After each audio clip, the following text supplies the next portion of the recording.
శరీరాన్నిచ్చి యుక్త వయసు వచ్చేదాకా అన్నీ తామే అయి చదువు సంస్కారం నేర్పించి అనుక్షణం కంటికి రెప్పలా చూసుకున్న వారి పట్ల సదా కృతజ్ఞులమై ఉండాలి జీవితాంతం. ఈ సమస్త ప్రపంచం తల్లిదండ్రులతోనే నిండి ఉన్నది అన్నారు శంకర్ భగవత్పదులు సౌందర్య లహరిలో. దీని బట్టి ఈ జగత్తులో అమ్మా నాన్నలకు ఉన్న స్థానం ఎంతటిదో తెలుస్తుంది. తల్లిదండ్రులు వాగ్దారుల వంటి వారిని విడదీయడం సాధ్యం కాదని అన్నాడు కాళిదాసు రఘువంశంలో. అంటే సృష్టిలో తల్లిదండ్రులకు గల శాశ్వతత్వం ఎలాంటిదో స్పష్టమవుతుంది.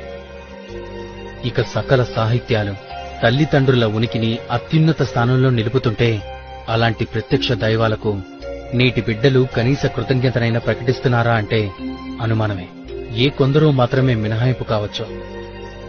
మాతృదేవోభవ పితృదేవోభవ, మాతృదేవోభవ పితృదేవోభవ.